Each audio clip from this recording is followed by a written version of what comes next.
Good morning and good luck. And welcome back to Good Luck with Gino, episode 68. I'm your host, Gino the Ghost, and you're watching the fastest growing podcast in the world. If you're listening on Apple Podcasts or Spotify, make sure you hit that like button, save it to your device, send it to a loved one and or an arch nemesis. If you're watching on YouTube, and you should be, shouldn't they, Gengar? And why is that, Gengar? Right, because it's the #1 way to consume the fastest growing podcast in the world. If you were watching today, you would see that I've got on the Pit Vipers a little bit earlier than expected. And these aren't just any pair of Pit Vipers. These are the America Pit Vipers. And you might be wondering why I'm wearing those. We'll get to that in a moment. But first, if you are watching on YouTube, hit the like button, smash the ever-loving fuck out of that subscribe button, and grease up that algorithm by leaving a comment. And you know how to do that, right? Because you're an oil man. Your name is Daniel Plainview and your son, HW. Leave a comment, and I want to thank you for your service. Also, why don't you go ahead and smash that link in the description on my website to buy the Good Luck merch. Get you a Bring Back Bullying t-shirt or hoodie to show your support of the Bring Back Bullying movement and the fastest growing podcast in the world. Buy that, buy some more if you already bought some, maybe buy another, just in case, in case you lose the other article of clothing, get a backup. You can hear my voice is a little bit raspy right now. We're not operating at 100% throat capacity. Oh man, that almost came out fucking crazy.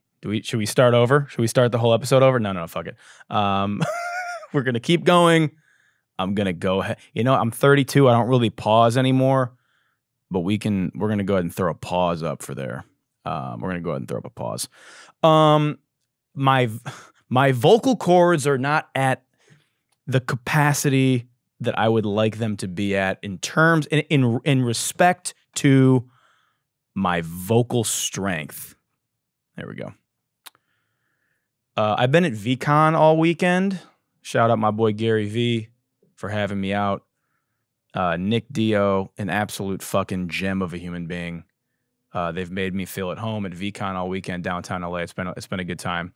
Met a lot of people, done a lot of cool stuff, a lot of content to look out for. I'm sunburned as fuck right now. I know you can't really tell because I'm going to color correct this, but also because I'm wearing a little bit of makeup. I put on some cover up on my nose. I was looking like fucking Rudolph the Red-Nosed Reindeer this morning when I woke up. And we had to just put a little bit of foundation on there. Why do I have foundation? Because I have 3 sisters and because I used to act. Suck my dick.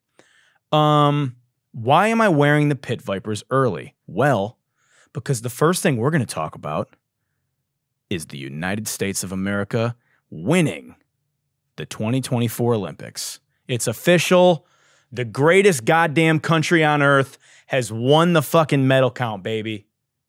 We tied China for gold medals, 40 gold medals each. However, we won the tiebreaker, which is the silver medal count, which we won by 17. But if we want to look at total medal count, we had 126 medals, which is the most medals won in a non-boycotted Olympics since 1904 and the second most by any country since 1908.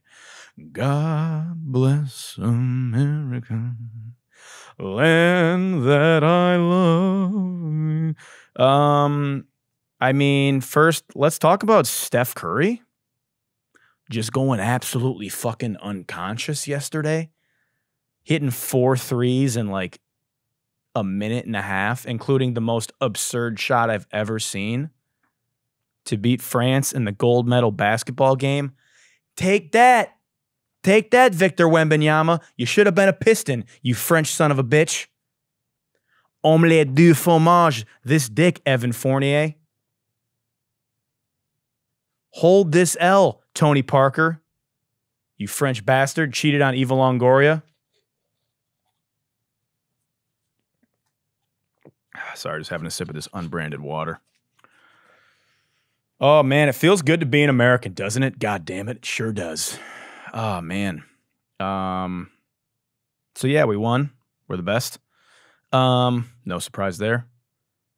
We're going to talk about this Australian breakdancer because it's the funniest fucking thing I've ever seen.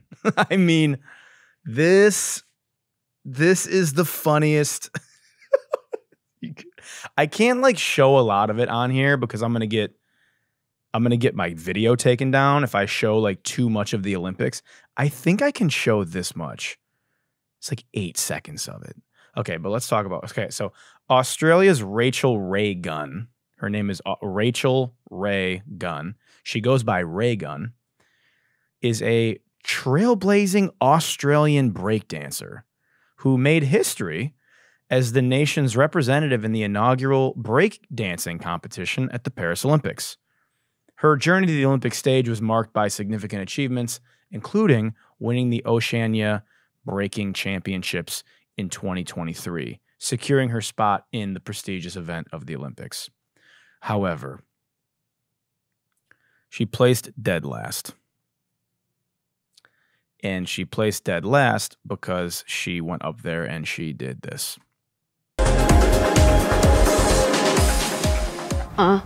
Start out just hitting it straight.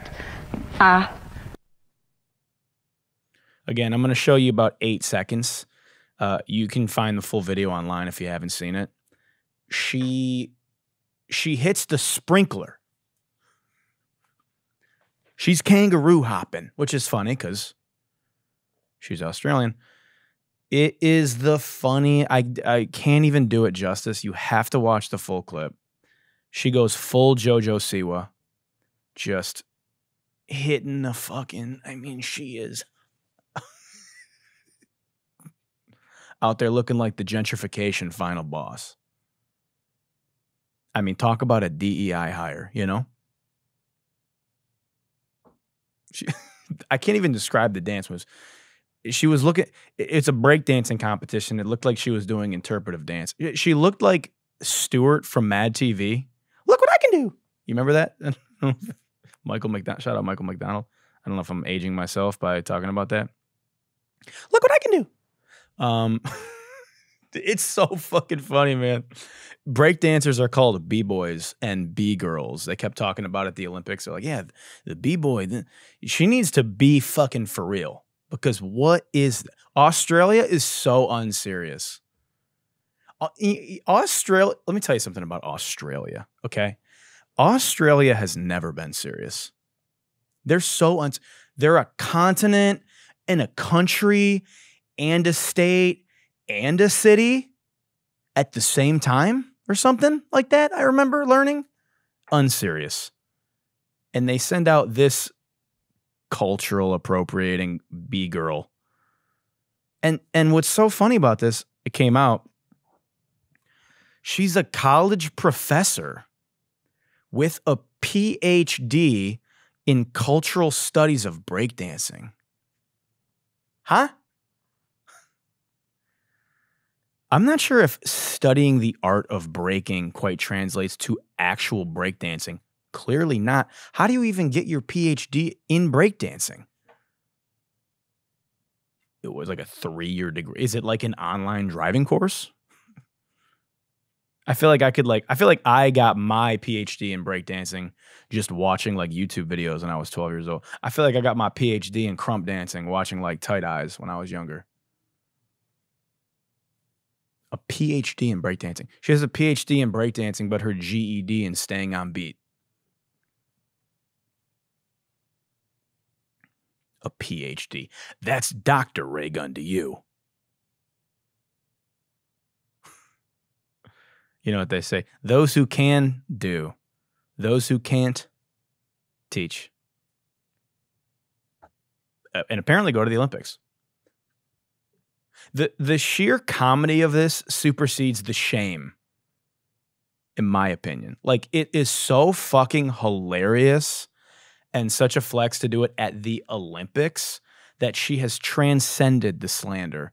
I mean, I feel like I'm watching The Office when I watch this. It's like a SNL skit. I'm imagining Kristen Wiig doing this. you know, in like a jumpsuit. I think the fact that this is even possible shows that breakdancing should not be in the Olympics. How is this an Olympic sport? This was a new addition by Paris for the Olympics.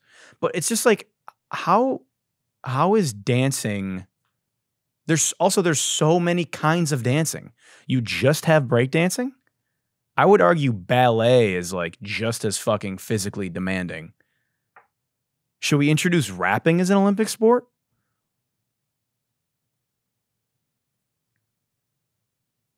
The ancient Greek Olympians are rolling in their grave, dude. So yeah, turns out I did a little research on this because I was like, how the fuck is breakdancing in the Olympics? And is this going to be in the future Olympics? Breaking will not be included in the 2028 Los Angeles Olympics. It made its debut in Paris, but it was not selected as one of the sports for LA. So apparently you get to choose, like every country gets to choose certain sports to introduce to their Olympics. And of course, fucking Paris chose breakdancing. Typical. The typical French, huh? Can you believe them? So LA will introduce several new sports. Baseball and softball, which is fucking sick. We're gonna lose that though, for sure. Like the Dominican Republic is gonna win baseball. Cricket is coming back. That'll be tight. Cricket. India will probably win cricket. Or like the UK is a good cricket team. We actually have been getting better at cricket, but we don't have a chance.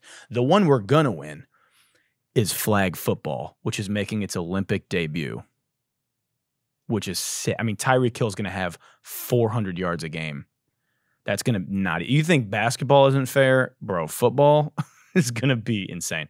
Lacrosse is returning after more than a century. Which will probably just be won by the state of New Jersey. And squash will be making its debut in the Olympics. I'm not even going to pretend to know anything about squash. So yeah, that is the Olympics. I mean, do I just keep the fucking pitties on for the mains? Maybe I just wear them all goddamn episode. These things are incredible. But we are going to do that. Oh, you didn't think I could do that, did you? You didn't know I could flip them, did you? Did he just flip the pitties? Yeah. Yeah, I sure did. Because I want you to look me in the eyes when I introduce our next segment. Guys, it's time for GNN. Welcome to GNN. Your leading source of news. The only reliable media in covering politics, sports, global, and everything in between. And now, your host, Gino the Ghost. Welcome to GNN. I'm Gino the Ghost, and this is the news. I'm sorry. RFK Jr. did what to a bear? Robert F. Kennedy Jr. did what to a dead bear carcass?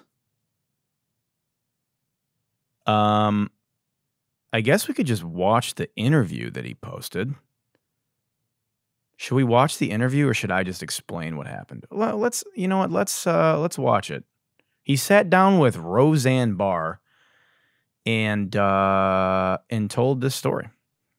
I was taking a group of people falconing up in Goshen, New York, up in the Hudson Valley, and I was supposed to meet them there at like maybe 8 or 9. I was driving up maybe really early, like 7, and that woman in a van in front of me hit a bear and killed it, a young bear.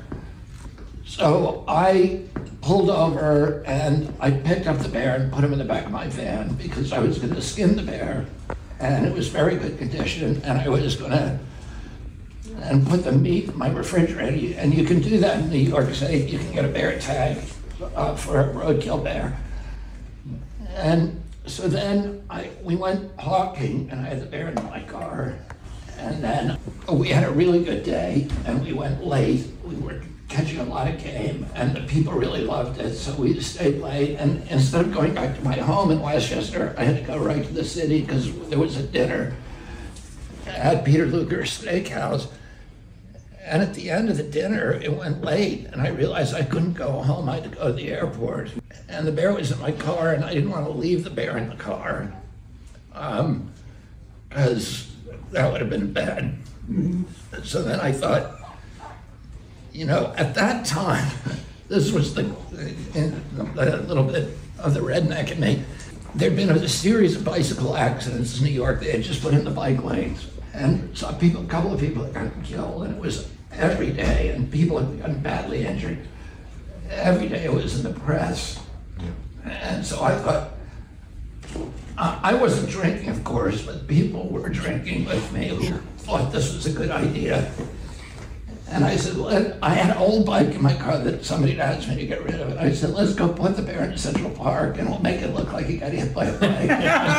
It'll be funny for people. Yeah. So everybody thought that's a great idea. So we went and did that, and we thought it would be amusing for whoever found it or something.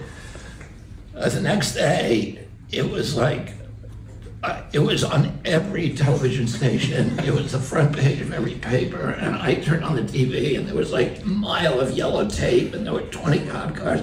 There were helicopters flying over it. And I was like, oh my God, what did I do? And then there was some people on TV in Tyvek suits with gloves on lifting up the bike, and they were saying they're gonna take this up to Albany to get a fingerprinted. Uh-oh. And I was worried because my prints were all over that bike. Luckily, the story died down after a while, and it stayed dead for a decade. And the New Yorker somehow found out about it, and they're going to do a big article on me, and that's one of the articles. So they asked me, the fact checker said, you know, it's going to be a bad story. Oh. I think it's a great story. Yeah. It is going to be a bad story. Because, what the fuck? Dude, what? Okay, so if you didn't fully understand that or just couldn't understand RFK Jr., because it's kind of hard to understand him. In 2014, this is the story. Robert F. Kennedy Jr. picked up a dead bear cub that had been hit by a car in upstate New York. And he claims that he planned to put the bear in his car, was going to drive the bear home, skin the bear, eat the bear meat. But then the day just kind of got away from him. You know, he had to go to Peter Luger Steakhouse in New York City. And then, you know, he was out falconing. You know, that's just some shit you do. You go falconing, right? And he realized he couldn't take the bear home because he also had to go to the airport, which that must have slipped his mind. So him and his buddies who were drinking, he definitely wasn't drinking. His buddies were drinking. They decided it would be a good idea to take the bear and dump the carcass in Central Park. And, oh yeah, by the way, he had a bike in his trunk that a friend asked him to get rid of. So he thought, hey, let me stage it so it looks like a biker hit and killed a bear and then fled on foot. And then the next day, of course, it was kind of a big story. So this happened 10 years ago. They never found out it was Robert F. Kennedy Jr. And apparently the New Yorker found out and is going to run a story. So to get in front of this story, RFK posts this video on his Twitter with Roseanne Barr. for some reason. And he's kind of getting in front of the story. So he posts the video and he posted on his Twitter and he says, looking forward to how you spin this one, New Yorker. Yeah, they'll probably spin it with RFK confirms that he dumped a dead bear body in Central Park, would be my guess. Okay, let me flip the pitties down and let's get serious, yeah? So this story comes out and you know, there's so many replies underneath it like, oh, come on, like you never did anything crazy when you were younger? Guys, this was in 2014 when he was 60. This isn't like, he wasn't like a high schooler that just got his license, you know? Oh, come on, you guys never did, like you haven't had anything crazy happen in your life? Oh, come on, like you guys are going to act like you never picked up a dead baby bear carcass off the road to skin it and eat the bear meat, which is notoriously rancid, by the way. But then you realized you had to go to a dinner party first. And then after realized you had to go to the airport and you didn't want dead bear carcass stinking up your car. So you dumped the body in Central Park to pretend it got hit and run by a bicyclist. You're going to tell me you guys have never done that? Come on, dude. I mean, you don't just leave a perfectly good dead bear on the side of the road. Boys will be boys. Ladies, would you rather be trapped in the woods with a bear or RFK Jr.? Or both? Would you rather be trapped in Central Park with a dead bear carcass or RFK Jr. or both? So there's a lot of really weird things about all of this. There's a lot to unpack. I'm going to do my best to unpack this and just give my unfiltered opinion as I always do. So looking at this video and just using my brain, and as you guys know, mine's pretty big, right? Pretty smart guy. We're going to watch the very beginning of this video, and I'm going to tell you the moment that I know he's lying. I was taking a group of people falconing and up in Goshen, New York, up in the Hudson Valley. And I was supposed to meet them there at like maybe 8 or 9. I was driving up maybe, really early, like 7. And that woman in a van in front of me hit a bear and killed it, a young bear. So right there. Right there, exactly. So he says a woman in front of him in a van hit a bear and killed it and kept driving. First of all, how do you know it was a woman? Second of all, he covers his mouth instantly after saying this. You can see him. We're going to watch it one more time. Also, he's got his arm crossed. His arms are crossed, which is, look, again, I've studied body language for over a decade. Which I've talked about. I'm just realizing if you're new here, you think I'm just talking out of my ass. I've studied body language for a very long time. Having your arms crossed is a defensive sign of discomfort and insecurity.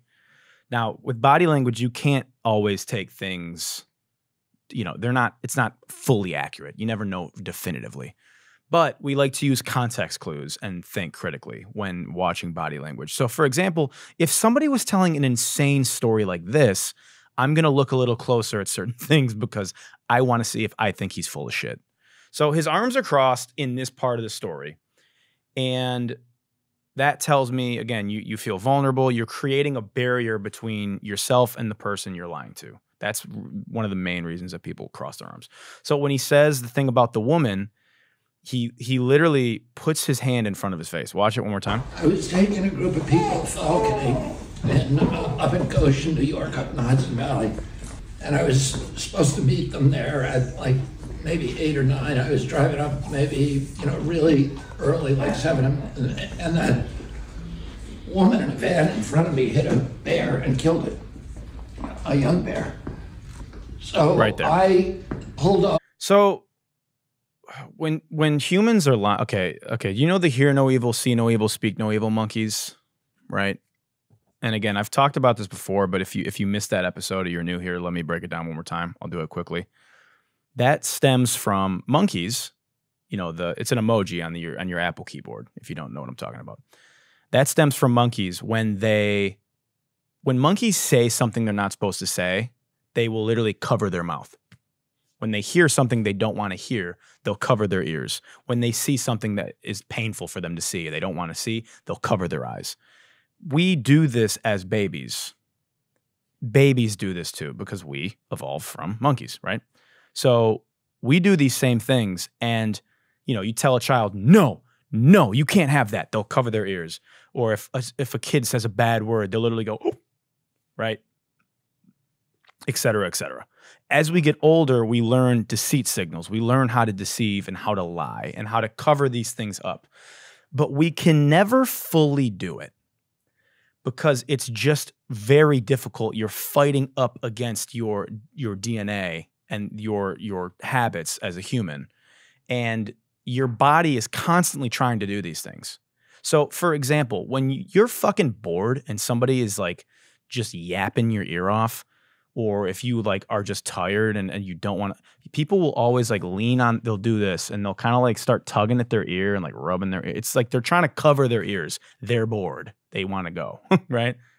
And when people are lying, oftentimes, again, like you're not going to cover your mouth when you lie, but you might kind of like have your hand in front of your face, or you might like, do this, or like people will literally, it's, if you watch them, you'll be like, oh, that's so obvious when you like think about it in hindsight. Now, again, with body language, it's context clues. So for example, I have like really bad allergies. So I always itch my nose. I know I look like a Coke addict, but I just have allergies. So you need to factor these things in. I don't know if RFK has, whatever, but it's pretty, the timing and the context.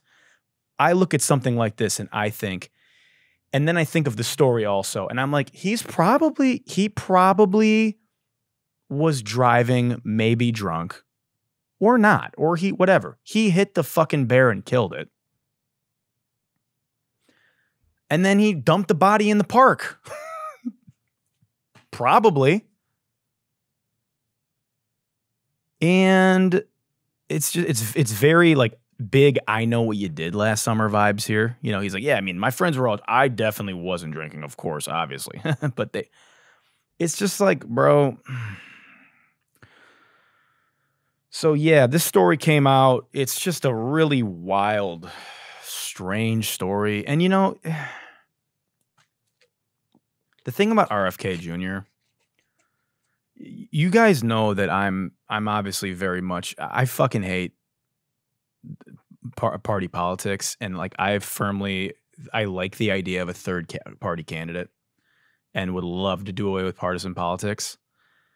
And people have always asked me what I think about RFK Jr. I don't dislike RFK Jr. There's just a lot of really weird things about him. And I don't know. I'm curious what you guys think about RFK Jr. in the comments. I admittedly have not done a full comprehensive deep dive on him. Obviously, I heard all the like anti-vaxxing stuff and all those conspiracies when that was happening, and just a interesting. Anyway, all right, let's move on. Super quick, Tim Walz named vice president nominee with Kamala Harris. He's been on fire. He, he's the one that coined like Trump is weird or whatever, which has been taking off. He mogged J.D. Vance in his big speech. He told him to like go sit on the fucking couch or something. It was hilarious. Trump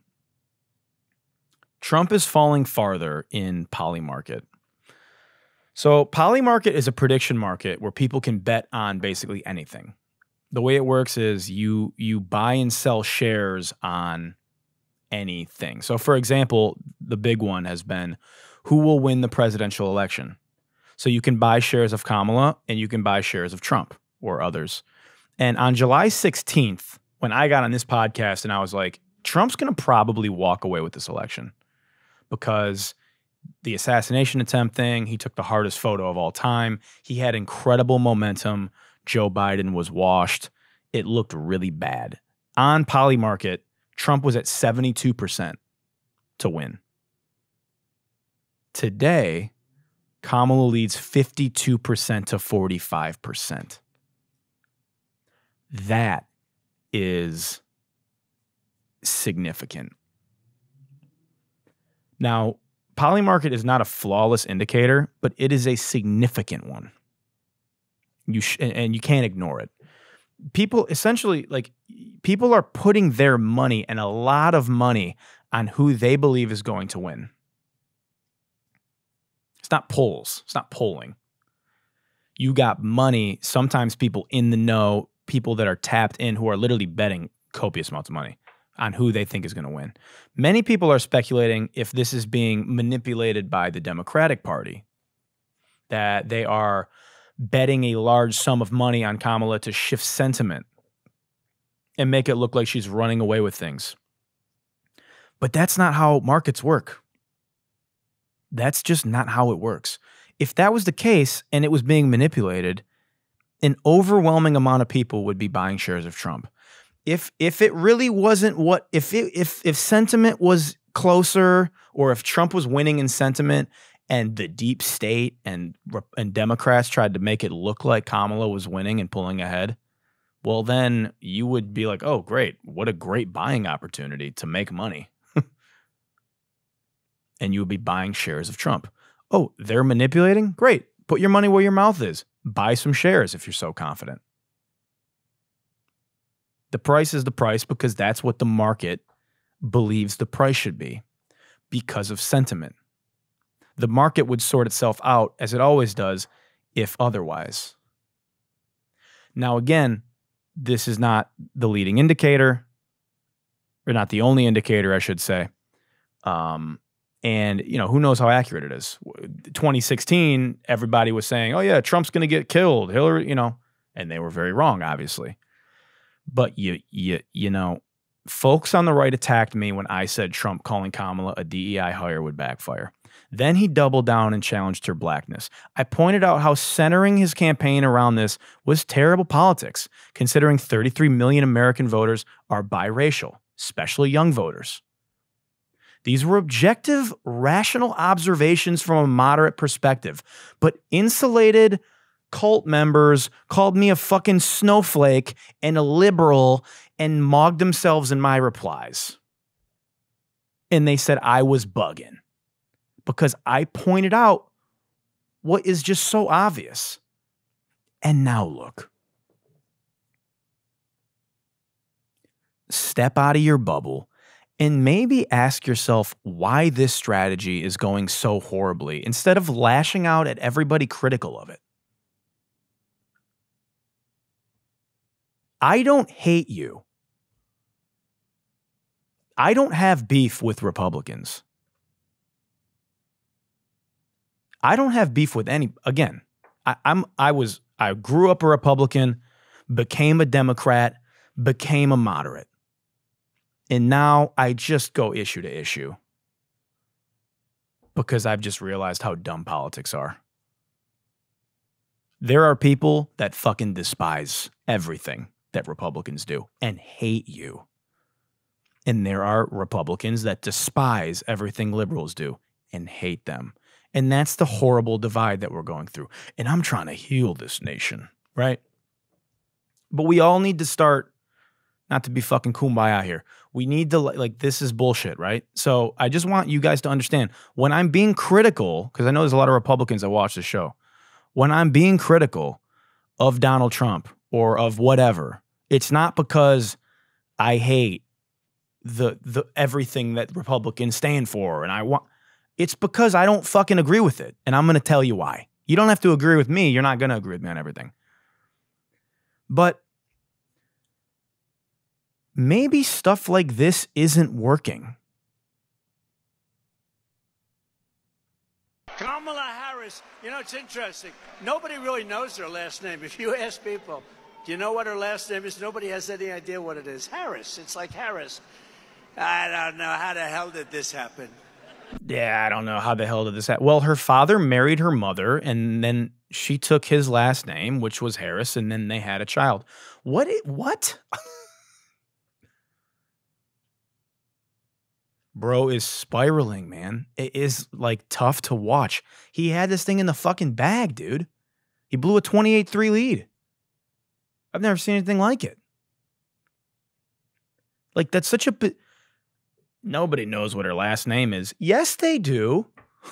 Everybody does. Kind of a bizarre strategy you're considering your VP pick has had like 3 last names. Born James David Bowman, then James David Hamill, and now J.D. Vance. What are you talking about, dude? Anyway. All right. Let's get to everyone's favorite segment. I don't want to dunk on Trump anymore. You know, I'm not going to be Jimmy Kimmel and just only dunk on Trump all election cycle. I got more important shit to talk about. So let's put the pitties back on Pikachu. Oh, God. Oh, God. Oh, God. Oh, God. Sorry about that. Okay, there we go. Thank you, Pika. And now we're going to get to everyone's favorite segment. The FOH HOF. The fuck out of here Hall of Fame. Let me have one more sip of unbranded water. God damn it, that's some good water. Here we go.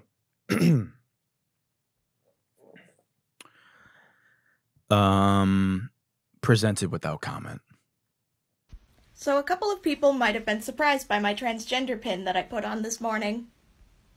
I figured it's about time that I came out and talked about my gender identity. I am trigender, which means like a triangle, I have 3 genders. Male, female, and non-binary. And the difference between trigender and gender fluid is that I feel all 3 of these genders at the same time. All the time. It doesn't ever shift or change, or where I feel one gender more strongly than the other, like gender fluid tends to be. Also, I should recognize and accept that a lot of people don't see non-binary as a 3rd gender. They see it as something completely separate from the binary of male and female. But for me, right, it's like a 3rd gender. Okay. Or I guess you could call it a 3rd identity. Okay. So how I feel gender-wise is like a man, like a woman, and as neither at the same time. I hope this clears things up, but let me know if you have any more questions. I'm happy to answer. Yeah, it doesn't quite clear anything up. I have some questions. First question being, huh? Yeah, that's not how that works. You can't be male, female, and neither. You can't be binary and non-binary at the same time.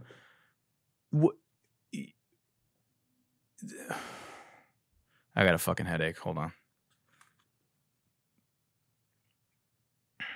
Fuck everything I said earlier. I am a Republican again.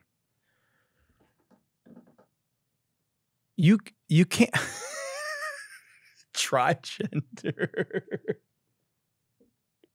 The good news is you literally can't misgender her because she's all of them at the same time and none of them. Trans people are like, what the fuck is this girl, guy, them on?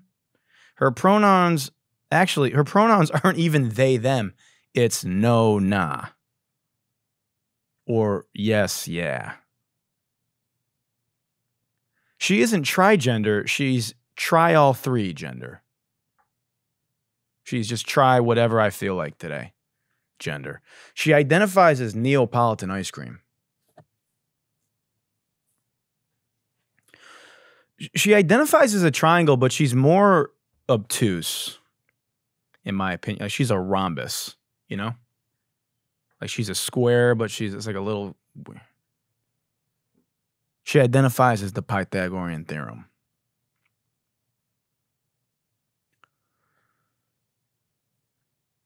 Her gender, she's running the triangle offense. Her mind palace is an apartment complex. It's a 3-story condo.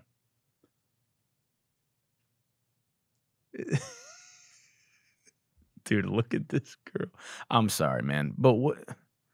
She looks like she identifies as Tim Burton's corpse bride with them blue ass lips.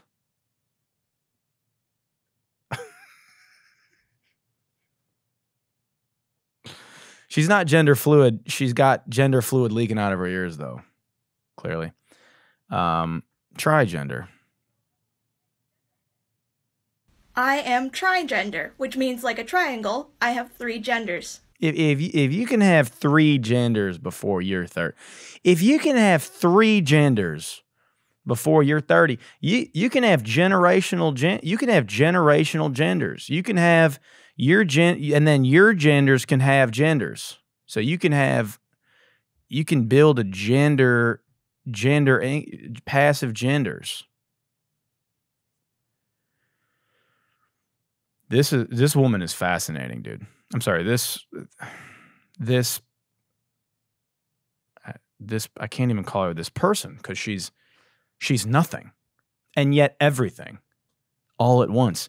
She's binary and yet non-binary. She's trinary. She's the Terrence Howard of gender studies. She's created a new. She isn't transgender. She's transcended gender.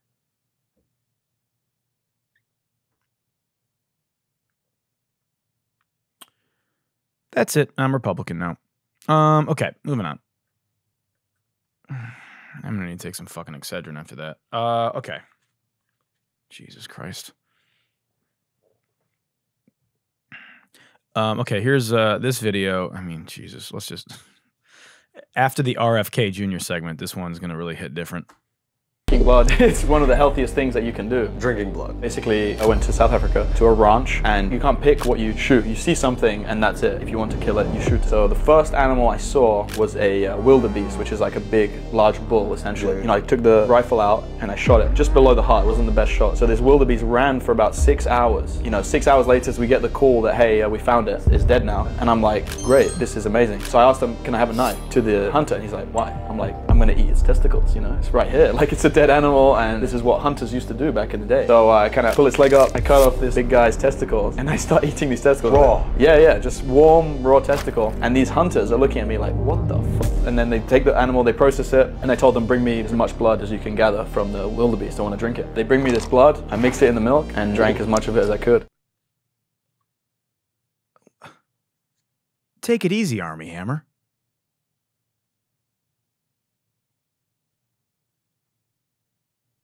Bro told RFK Jr., oh yeah, you think what you did with a dead animal carcass is bad? Hold my beer. Hold my warm bull testicles. Dude, you couldn't torture that out of me. And he's just proudly proclaiming on a podcast that he ate raw testicles. Somebody should probably check this guy's basement. What the fuck, dude, is going? So, bro went to a ranch in South Africa, shot a wildebeest on a ranch, went to Soho House, South Africa, while it bled out for 6 hours, and then came back for a photo op, and then cut off its balls and ate them after it had been just sitting out in the fucking sun for 6 hours? Raw? I'm about to join PETA. I need to join an animal rights organization. I've had enough. I got to take off the buffs. The buff looked. I got to put the pitties on. I'm disgusted. It's time to get fucking serious, bro. What? Bro thinks he's the apex predator. He thinks he's Leonardo DiCaprio in The Revenant. Grr, I'm a big, strong carnivore. I mean, imagine proudly proclaiming on a podcast that you're a wildebeest ball connoisseur. Then he mixed the bull blood in milk and drank it? Yeah, I'll take 1 bull blood latte, please. Yeah, let me get the bull testy cappuccino with oat milk, please.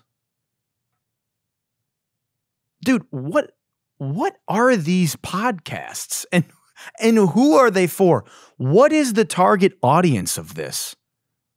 Yeah, I'm going to bring on this guy that ate bull testicles to enlighten my audience. This is...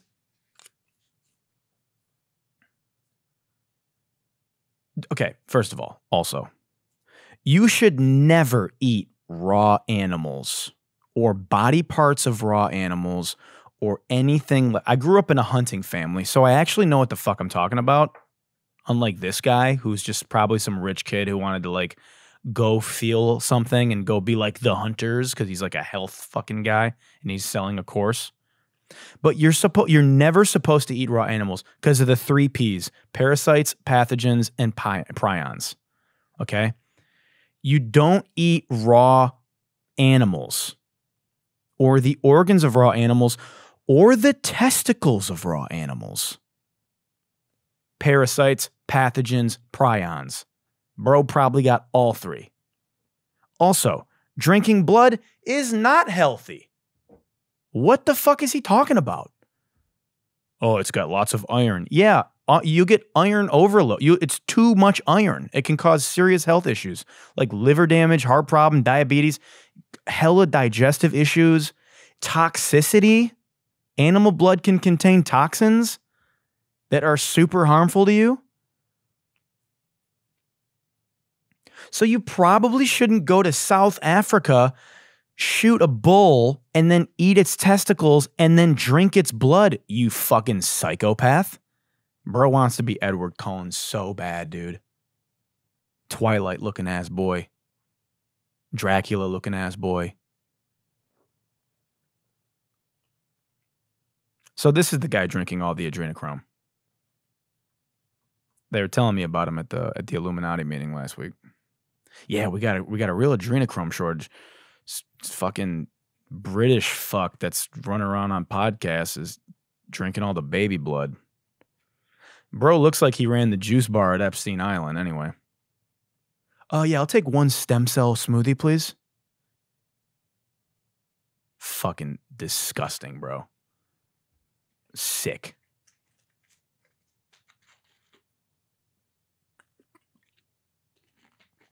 Okay.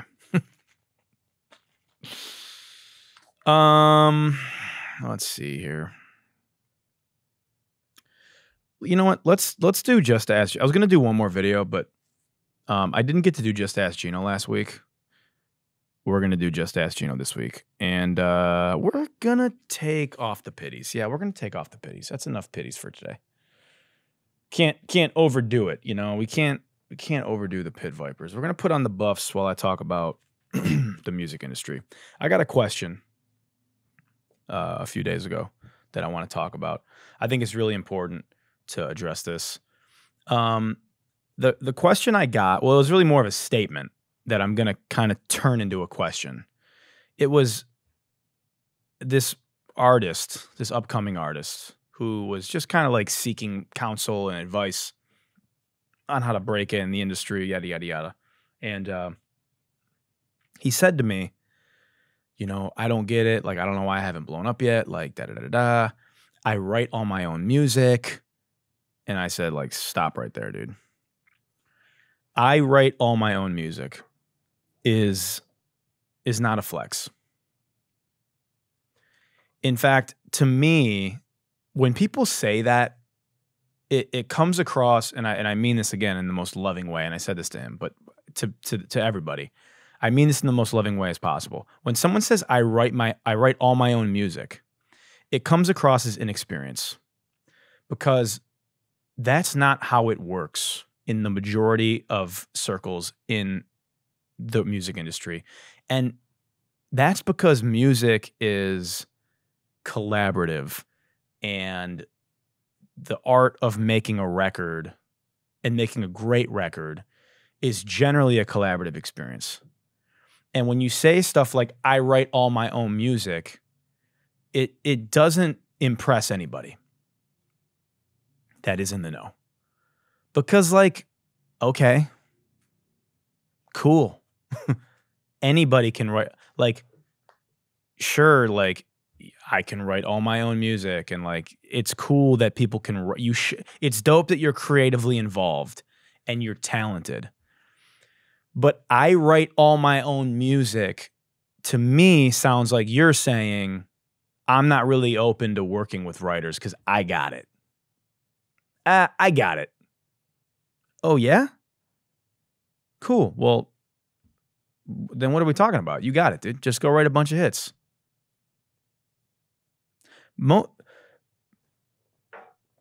When you're an artist, you are a vehicle. You're a creator. Sure, you're an artist that makes art, but you're also a vehicle. And oftentimes, you are a vessel to communicate art to the world. You're a product. Now, you may be more involved in creating that product than other artists, but you are a product. And not only is it not a flex to say, I write all my own music, but it's not an insult to say they don't even write all their own music or they don't even write their music. That's not it's not an, people in decorated circles don't give a fuck about that. Places like LA, Nashville, Miami, New York, even all the top music hubs are full of songwriters and artists should be doing sessions with writers to make connections and gain buzz within the industry and learn. You should be working with writers to learn and to learn new skills. The best writers I know work with writers. The best artists I know work with writers. The most talented writers that are artists work with writers. And that doesn't mean that they write the whole song front to back, but they work with writers. They work with other creatives because that's how the music industry works best. It's not a flex to say that you write your own music. You should be looking to work with hit makers and great songwriters so they can help you learn how to write hits, because guess what? You probably don't know how. You probably don't know how. You know a good song. You think all your music is hits because it's yours. And you can't be objective. It's not possible. And also, artists don't know what they want. You don't know what you want. And you definitely don't know what the streets want from you. You should be looking to work with writers. So we can talk more about that later. If you have any questions about that, tap in with me. Happy to address it further. I got to go to VCon. It's Sunday. It's the last day. I got to go. So we're going to end the episode right here. I want to thank you for listening to Good Luck with Gino. If you're listening on Apple Podcasts or Spotify, make sure you like the episode, you subscribe to the episode, you save it to your device, and you send it around. If you're watching on YouTube, and you should be watching on YouTube, Gengar, make sure you massage that like button with the inside of your right thumb until you click it. You smash that subscribe button. Wait, did I say subscribe twice? You hit the like button and then this, you know what the fuck. You grease up that algorithm because you're an oil man by leaving a comment and you send it to a loved one, yada, yada, yada. You buy the merch in the description because you support the show and you want to wear dope shit. And that is going to conclude the episode. And we're going to end the episode with everyone's favorite song, the AI theme song of the Good Luck Podcast. Guys, I want to thank you for listening. Until next week, as the world continues to crumble beneath our feet and presidential nominees drag bear carcasses to the park so podcast yappers can drink their blood and eat their testicles. Good night and good luck. Everybody listen close. There's a brand new show that you got. Next week, my voice is going to be back. What's that? Who's the host? That's right. That's me. All right, we'll put the pitties on. Fuck it. Woo! Come on.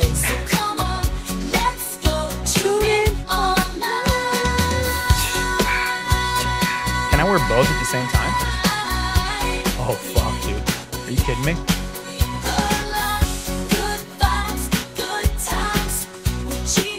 It's gonna be a real tea life, so get ready to